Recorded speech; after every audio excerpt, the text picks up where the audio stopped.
So welcome all of you to my YouTube channel auto geek group and आज मैं आपके लिए लेके आया हूँ एक और ही एक्साइटिंग ब्लॉग। सो आज की कार जो है वो है टोयोटा की urban cruiser. So I know आप सभी के मन में बहुत सारे क्वेश्चंस होंगे कि ये मारुति सुजुकी की विटारा ब्रेजा है या टोयोटा अर्बन क्रूजर कुछ अलग ही चीज़ है। तो आगे बढ़ने से पहले एक चीज़ मैं आपको बता देता हूँ कि हाँ, the Toyota Urban Cruiser is same as the Maruti Brezza. इसका एक वॉक अराउंड मैं आपको दूंगा, ड्राइव रिव्यू भी मैं आपको दिखाऊंगा एंड ब्लॉग के एंड में मैं ज़रूर बात करूंगा कि क्या एग्जैक्टली कहानी है मारुति सुजुकी विटारा ब्रेजा और टोयोटा अर्बन क्रूजर के बीच में एंड आपको कौन सी लेनी चाहिए, मारुति विटारा ब्रेजा या फिर Toyota Urban cruiser. But for that आप पूरा एंड तक देखिएगा। स्टार्ट करते हैं आज का व्लॉग टोयोटा अर्बन क्रूजर के साथ। So this is the urban cruiser in front of me and आगे बढ़ने से पहले एज़ यूजुअल मैं आपको इसके कुछ बेसिक्स बता देता हूँ ताकि आपको ज़्यादा क्लियर हो सके। तो इसमें आते हैं 3 वेरिएंट, मिड, हाई और प्रीमियम, जो कि इक्विवेलेंट है मारुति विटारा ब्रेजा की VXI, ZXI और ZXI प्लस के एंड जिसकी सारी प्राइसिंग डिटेल्स आप अपनी स्क्रीन में भी देख पा रहे हैं। तो पहले मैं फ्रंट की बात करता हूँ, फ्रंट में क्या क्या नया है, क्या क्या चेंज है विटारा ब्रेजा के कंपैरिजन में। तो फ्रंट में एक ओवरऑल लुक आपको कुछ अलग तरीके की मिलेगी, या मैं बोलूँ मोर लाइक ऑफ फॉर्च्यूनर की लुक आपको मिलेगी। जैसे ये फ्रंट ग्रिल दे रखे हैं यहाँ पे आप देख सकते हैं, ये आपको फॉर्च्यूनर की याद कहीं ना कहीं दिलाने वाला है और इसके बीच में आपको बोल्ड टोयोटा का लोगो यहाँ पे मिलेगा। एंड उसके बाद मैं नीचे बात करूँ फॉग लैम्प्स की, तो उसका डिज़ाइन भी एंटायरली डिफरेंट रखा गया है। इस काफ़ी बोल्ड लोअर बम्पर इसका दिया गया है, आसपास क्रोम की फिनिश दी गई है एंड यस यहाँ पे आपको मिलता है LED फॉग लैम्प्स। एंड उसके बाद यहाँ पे आपको लोअर बम्पर का डिज़ाइन एंटायरली डिफरेंट मिलेगा। तो ये थी एक फ्रंट की बात। एंड मैं हेडलैम्प्स की बात करूँ तो यहाँ पे आपको LED प्रोजेक्टर हेडलैम्प का सेटअप मिल रहा है विद DRLs एंड ये कहीं ना कहीं आपको ब्रेजा जैसा सेम मिलेगा। तो ये थी फ्रंट की बात। अगर मैं आपको साइड से दिखाऊं साइड में क्या है, क्या क्या ऑफर किया गया है, तो ओवरऑल लुक आपको ब्रेजा जैसे ही इसमें मिलने वाली है। जो चेंज है वो आपको इसके एलॉय व्हील्स में मिलेगा। एलॉय व्हील्स का डिज़ाइन थोड़ा सा आपको अलग मिलेगा विद टोयोटा लोगो, तो ये आपको चेंज साइड में मिलेगा। तो इसके अलावा साइड में और क्या क्या मिलता है मैं आपको दिखा देता हूँ। यहाँ पे आपको electrical adjustable foldable side ORVM मिलते हैं पियानो ब्लैक फिनिश में। एक्चुअली डुअल टोन वेरिएंट है, मैं आपको दिखा देता हूँ। इसकी रूफ भी ऊपर पियानो ब्लैक फिनिश में दी गई है, तो इसमें डुअल और यहाँ पे टर्न इंडिकेटर्स आपको मिल जाएंगे। एंड उसके बाद मैं बात करूँ डोर हैंडल्स की, तो यहाँ पे आपको रिक्वेस्ट सेंसर यहाँ दे रखा है पैसेंजर साइड में भी, that is good. Body colour के डोर हैंडल्स आपको यहाँ मिल जाएंगे। उसके अलावा साइड से आपको एकदम ब्रेजा जैसी ही है, ब्रेजा ही है मतलब, तो चेंज और कुछ नहीं है मैं बोलूँ तो। एंड रियर में मैं हूँ तो रियर में भी अब यहाँ पे आपको कोई ज़्यादा मेजर चेंज नहीं दिखेगा, बट हाँ यहाँ पे अब आपको अर्बन क्रूज़र लिखा हुआ मिलेगा विटारा ब्रेजा की जगह, आप देख सकते हैं कुछ इस तरीके से। और यहाँ पे आपको टोयोटा का लोगो मिल जाएगा। उसके अलावा ऐसा कोई आपको बहुत ज़्यादा चेंज आपको यहाँ नहीं मिलने वाला। यहाँ पे आपको मिलेगा रियर वाइपर, रियर डिफॉगर और यहाँ पे ऊपर आपको रियर स्पॉइलर भी दिया गया। एंड उसके बाद मैं नीचे की साइड भी दिखा दूँ तो लोअर बम्पर में आपको इस सिल्वर फिनिश कुछ मिलेगी और ग्राउंड क्लियरेंस सेम जैसे ब्रेजा की आती है वैसी ही है। डायमेंशनली कोई चेंज नहीं है कार में, 1:1 सेम है। उसके बाद ये हो गई एक्सटीरियर की बात। अब इंटीरियर्स में जाने से पहले इसकी आपको की दिखा दूं, तो जैसे आपको मारुति में मिलती है वैसी की मिलेगी विद लॉक अनलॉक बटन और टोयोटा का लोगो। तो अब कार को कर लेते हैं अनलॉक और चलते हैं इंटीरियर्स में। सो सबसे पहले मैं आपको डोर्स में बताता हूँ। तो डोर में ओवरऑल जो चेंज है वो आपको इसके फैब्रिक कलर में दिखाई देगा। तो यहाँ पे आपको डार्क ब्राउन कलर का फैब्रिक फिनिश दे रखा है कुछ इस तरीके से। इसके अलावा बाकी सब सेम है जो ब्रेजा में आपको मिलता है एक्सेप्ट दिस। एंड उसके बाद मैं बात करूँ स्विचेस वगैरह की या सिल्वर फिनिश की, डोर अनलॉक की, लीवर की, तो सब आपको एंटायरली सेम मिलने वाला है ब्रेजा की तरह। एंड उसके बाद मैं बात करूँ सीट्स की, तो सीट्स में भी आपको ये डार्क ब्राउन फिनिश का फैब्रिक मिलेगा। तो ये चेंज बेसिकली इसके इंटीरियर्स में दिया गया है। काफ़ी कंफर्टेबल सीट्स हैं, जैसे ब्रेजा में आती है वैसी हैं, बट काफ़ी कंफर्टेबल है, अंडर थाई सपोर्ट वगैरह। तो इसके बाद अब मैं आपको इंटीरियर्स में चल के बताता हूँ। तो अब मैं आ गया हूँ इसके अंदर। एंड डैशबोर्ड वगैरह की बात करूँ तो ब्लैक फिनिश में आपको मिलता है, एंटायरली सेम है। मैं बोलूँ तो आपको कोई ऐसा चेंज नहीं दिखेगा कि ब्रेजा से या अर्बन क्रूजर में कुछ किया गया हो, एक्सेप्ट इसके स्टीयरिंग व्हील में जो टोयोटा का लोगो अब आ गया है। तो मैं आपको दिखा देता हूँ, सेम स्टीयरिंग व्हील आपको मिलेगा, बट अब यहाँ पे आपको टोयोटा का लोगो मिलेगा मारुति की लोगो की जगह। एंड उसके बाद मैं स्विचेस की बात करूँ तो यहाँ पे आपको मीडिया कंट्रोल के स्विचेस मिल जाएंगे और दूसरी तरफ यहाँ पे आपको क्रूज़ कंट्रोल भी इसमें मिल जाएगा एंड यहाँ पे आपको वॉइस कमांड और फ़ोन ब्लूटूथ कनेक्टिविटी के स्विच मिल जाएंगे। उसके बाद मैं बात करूँ यहाँ पे आपको हेडलैम्प्स के कंट्रोल्स मिल जाएंगे। ऑटो हेडलैम्प का फीचर दिया गया है, यहाँ पे आप देख सकते हैं। यहाँ पे आपको वाइपर के कंट्रोल्स मिल जाएंगे एंड यहाँ पे आपको पुश स्टार्ट स्टॉप बटन मिलेगा, ऑटो इंजन स्टार्ट स्टॉप का बटन मिलेगा, साइड ओआरवीएम के सारे कंट्रोल्स, एडजस्टेबल के कंट्रोल्स मिलेंगे, हेडलाइट लेवलर मिलेगा। तो सारा सीन ब्रेजा जैसा ही आपको यहाँ मिलने वाला है। एंड इंफोटेनमेंट सिस्टम की बात करूँ तो वो भी सब कुछ वैसा ही है। एंड यहाँ पे आपको मैं दिखाता हूँ, लेफ्ट में एनालॉग ऑडोमीटर दे रखा है, यहाँ पे स्पीडोमीटर एनालॉग दे रखा है, बीच में MID दे रखी है एंड यहाँ पे एक kind of mild hybrid system दे रखा है। एक बैटरी है, मोटर है कार में, जो कि इंजन को सपोर्ट करती है एक्स्ट्रा टॉर्क वगैरह के टाइम पे। तो उसका यहाँ पे डिस्प्ले आता है कि कौन सी पावर कौन से टाइम में कहाँ से आ रही है, इंजन से या मोटर से कहाँ पे जा रही है, सब कुछ इसमें दिखता है। एंड यहाँ पे आपको बाकी यहाँ से चेंज करोगे तो यहाँ पे आपको सारे ट्रिप A ट्रिप B और सारी डिटेल्स दिखेंगी। एंड यहाँ पे कलर भी चेंज होता है इसका। 5 कलर इसमें बेसिकली दे रखे हैं, तो कुछ इस तरीके से आप चेंज कर सकते हैं। उसके बाद मैं बात करूँ सेंटर कंसोल की, तो यहाँ भी आपको हूबहू ऐसा ही सब कुछ मिलने वाला है जैसा विटारा ब्रेजा में आता है। AC वेंट्स कुछ इस तरीके से दिए गए हैं। यहाँ पे आपको इंफोटेनमेंट सिस्टम दे रखा है सेम एज इट इज़। हालांकि मुझे अब थोड़ा ये छोटा लगता है आजकल के टाइम के हिसाब से, चाहे मैं ब्रेजा की बात करूँ चाहे मैं इसकी बात करूँ। एंड उसके नीचे यहाँ पे आपको ऑटोमेटिक क्लाइमेट कंट्रोल का पूरा AC का सेटअप मिलेगा। तो यहाँ पे उसके नीचे आपको एक USB पोर्ट मिलेगा, एक ऑक्स का पोर्ट मिलेगा और यहाँ पे आपको एक 12 वोल्ट का पावर सॉकेट मिल जाएगा। एंड नीचे कुछ स्पेस दी गई है यहाँ पे। एंड उसके बाद मैं आपको यहाँ दिखाता हूँ, तो यहाँ पे ये जो मैं चला रहा हूँ ये ऑटोमेटिक वर्जन है, तो ये उसका लीवर है। तो इसमें क्या है, इसकी फंक्शनिंग मैं आपको एक बार बता देता हूँ। इसमें आप देख सकते हैं ये 4 स्पीड गियर बॉक्स है, तो सिर्फ 4 गियर्स है अंदर। तो ये कैसे काम करता है, थोड़ी फंक्शनैलिटी मैं आपको बता देता हूँ। यहाँ पे एक तो इसमें P दे रखा है पार्किंग, रिवर्स, न्यूट्रल, D, 2 और L। अब इसका मतलब क्या है ये मैं आपको बता देता हूँ। तो अभी आप जब ड्राइव करते हैं तो D पे करके ड्राइव करते हो, सब कुछ ऑटोमेटिक होता है। बट अगर आप 2 में डाल दोगे तो ये सिर्फ सेकंड गियर पे चलेगी कार, उससे ऊपर नहीं बढ़ेगी।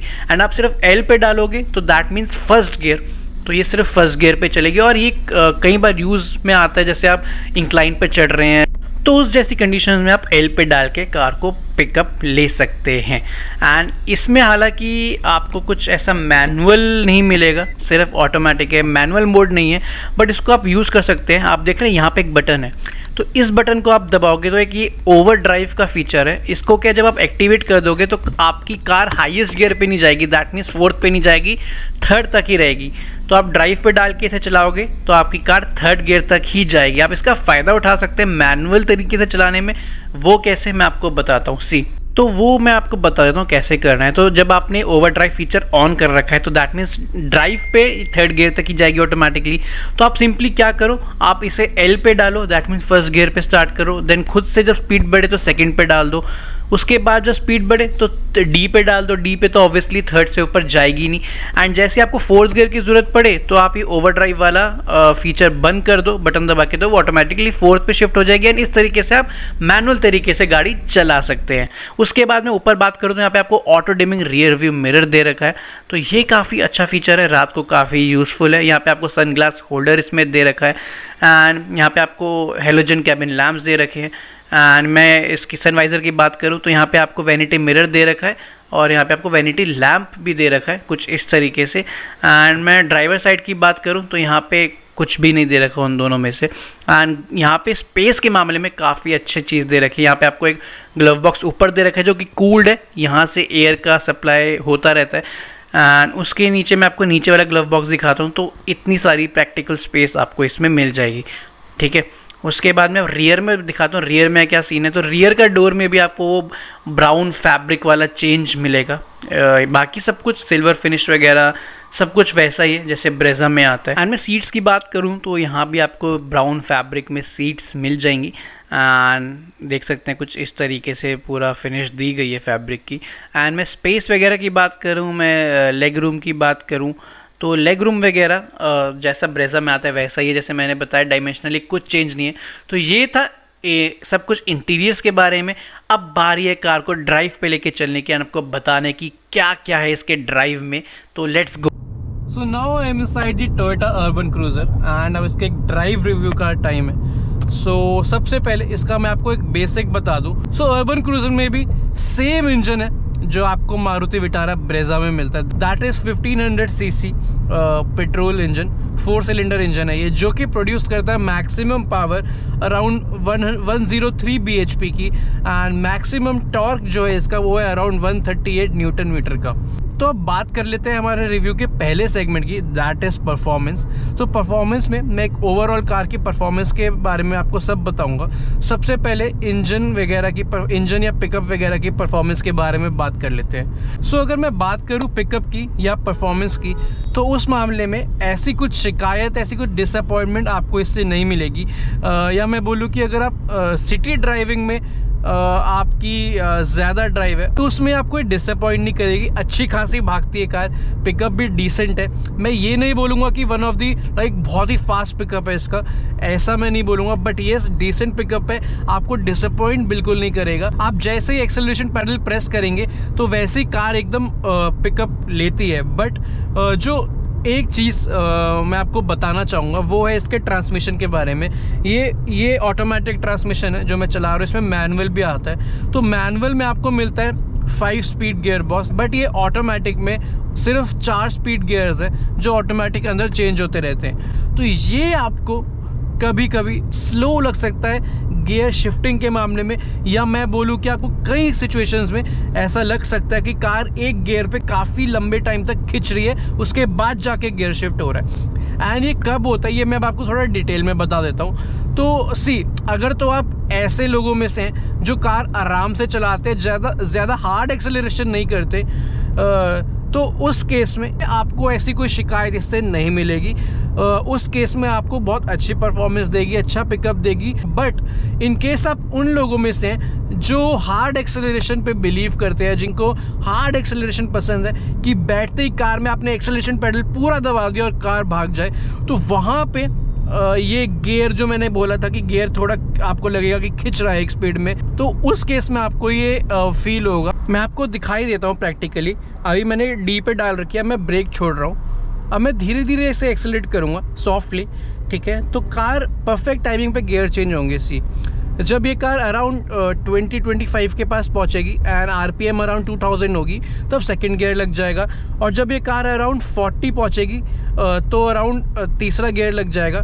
और जब आप आराम से ग्रेजुअली पिकअप करते हुए इसे 60 के पास ले आएंगे और उसकी आरपीएम होगी इंजन के अराउंड 2000 या 2500, तो आराम से फोर्थ गियर शिफ्ट हो जाएगा इसमें 60 की स्पीड के आसपास। एंड उसके बाद जब एक्सेलरेशन पैडल दबाएंगे तो कार की पिकअप देखिए,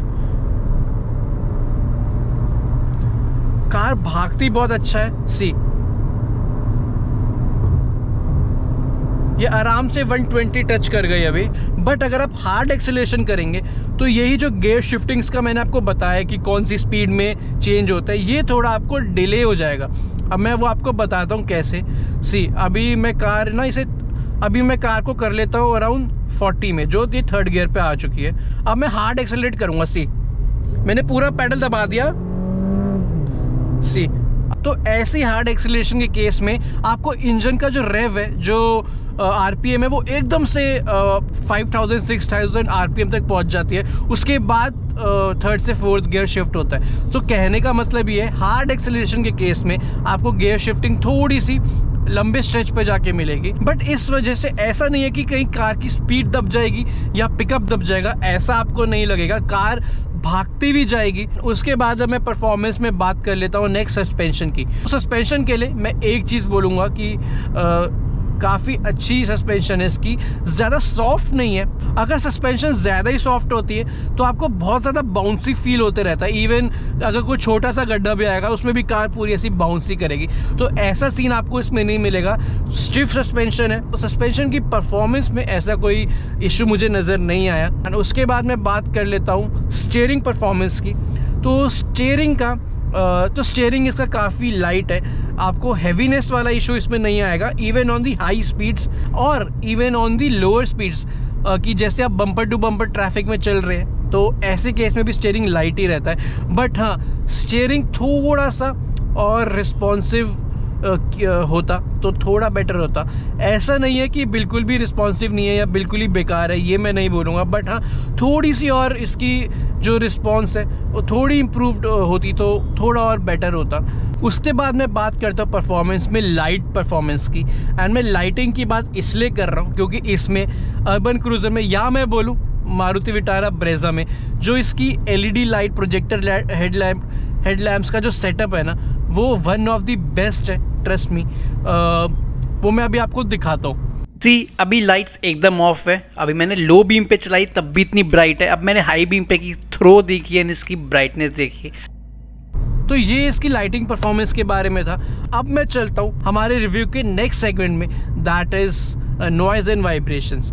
तो नॉइज़ में सबसे पहले मैं आपको बता दूं, जो बाहर की आवाज़ है वो ऑलमोस्ट ना के बराबर है, बट वही मैं बात करूं इंजन नॉइज़ की, तो यस, इंजन की केस में अगर आप हार्ड एक्सेलेरेशन करते हैं या आप पिकअप लेते हैं तो उस केस में आपको इंजन की नॉइज़ अंदर आती है, एंड बट वो ज़्यादा परेशान करने वाली नहीं है। मैं आपको दिखाता हूँ। सी अभी मैं पिकअप लूँगा हार्ड एक्सेलेरेशन करके। सी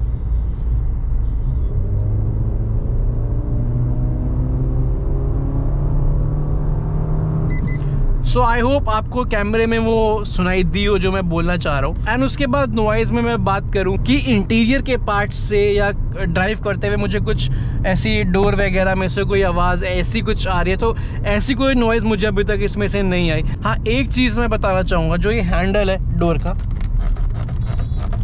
जब आप इसको पकड़ के कार का डोर ओपन एंड क्लोज करते हो, सी आई होप आपको आवाज़ आ रही हो, तो ये चीज़ में ऐसे क्लिंचिंग सी आवाज़ आपको आएगी। हालांकि और किसी पार्ट्स में ऐसी कोई आवाज़ आपको नहीं आएगी। एंड वाइब्रेशन के केस में भी ऐसी कोई कार में वाइब्रेशंस आपको फील नहीं होंगी। सो अब बात करते हैं हमारे नेक्स्ट सेगमेंट की, that is comfort and convenience. जो सीटिंग कंफर्ट है वो सही है, लॉन्ग ड्राइव्स में भी आपको ऐसा कोई इशू नज़र नहीं आएगा सीटिंग में। उसके बाद जो आर्मरेस्ट वगैरह दे रखी है, चाहे मैं ये डोर वाले आर्मरेस्ट की बात करूँ या जो इधर ये स्लाइडिंग आर्मरेस्ट दे रखी है लेफ्ट साइड में, तो वो उसकी पोजीशनिंग भी काफ़ी अच्छी है। उसके बाद मैं बात करता हूँ कन्वीनियंस की। सो ड्राइव करते हुए क्या क्या चीज़ें इसमें दे रखी हैं जो आपकी कन्वीनियंस को एनहांस करती है।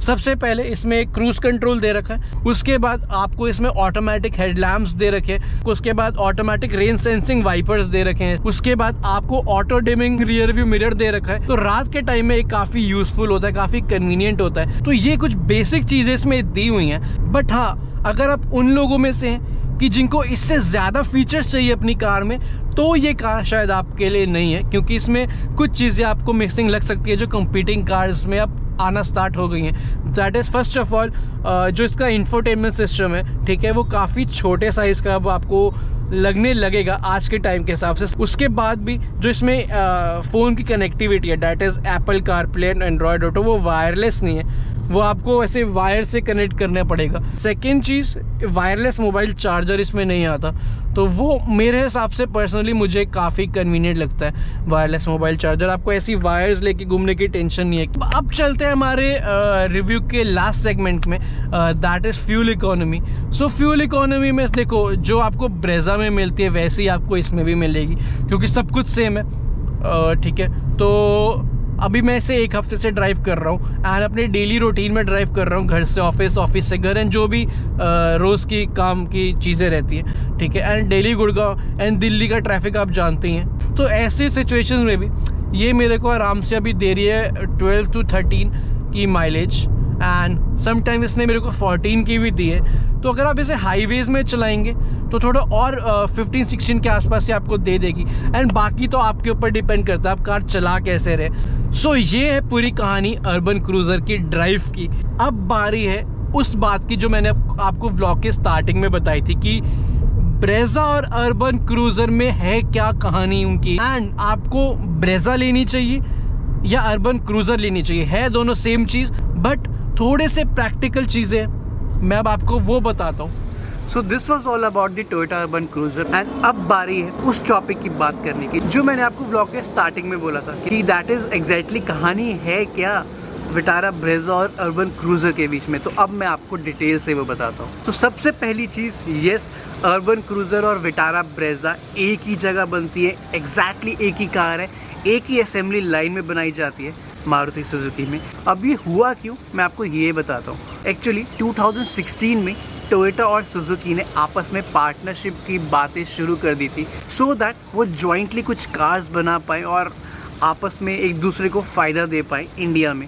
एंड 2019 में दोनों कंपनीज के बीच में एक कैपिटल अलायंस एग्रीमेंट साइन हुआ, जिसमें टोयोटा ने सुजुकी के 4.94% शेयर्स लिए एंड सुजुकी ने टोयोटा के 0.21% शेयर्स लिए। एंड उस एग्रीमेंट या कैपिटल अलायंस के अकॉर्डिंग टोयोटा मारुति को सप्लाई करने वाली थी अपना हाइब्रिड इलेक्ट्रिक व्हीकल का पूरा सिस्टम इंडिया में, एंड रिटर्न में मारुति सुजुकी शेयर करने वाली थी टोयोटा के साथ अपनी कुछ एंट्री लेवल की कार्स, जिसका एक्सपीरियंस मारुति सुजुकी को बहुत ज़्यादा है इंडिया में। तो यही कुछ हुआ कि मारुति सुजुकी और टोयोटा मिलके कुछ कार क्रॉस बैजिंग के साथ बनाएंगे। एंड जब से इंडिया में इस क्रॉस बैजिंग स्टार्ट हुई दोनों के बीच में, so you can see Maruti Suzuki Baleno Toyota Glanza के नाम से आई, Maruti Vitara Brezza Toyota Urban Cruiser के नाम से आई, and may be in very near future ये भी पॉसिबल है कि कुछ और कार्स मारुति सुजुकी की आपको टोयोटा बैच के साथ देखने को मिले। आपके मन में ये क्वेश्चन ज़रूर आएगा कि हम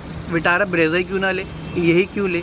तो इसके पीछे एक सबसे बड़ा रीज़न मैं आपको बताता हूँ। जब मारुति की Vitara Brezza Toyota Urban Cruiser के बैच के साथ आती है ना, तो उसमें काफ़ी चीज़ें टोयोटा के नाम की जुड़ जाती हैं। एक trust, after sale service quality and एक जो पूरा सिस्टम है टोयोटा का वो इसके साथ जुड़ जाता है। And the big difference is Maruti Suzuki आपको देता है सिर्फ 2 इयर्स या 40,000 किलोमीटर्स की वारंटी विटारा ब्रेजा में, वहीं टोयोटा ऑफर करता है बाय डिफ़ॉल्ट 3 इयर्स या 1 लाख किलोमीटर्स की warranty. And I think it is a plus point. तो आप अर्बन क्रूज़र पे भी ज़रूर जा सकते हैं। So this is all about the Toyota Urban cruiser and I hope आज के ब्लॉग में आपको काफ़ी सारी चीज़ें जानने को मिली हो, काफ़ी इन्फॉर्मेटिव ब्लॉग लगा हो और आपको कुछ क्लियरेंस मिली हो अर्बन क्रूज़र एंड ब्रेजा के बारे में।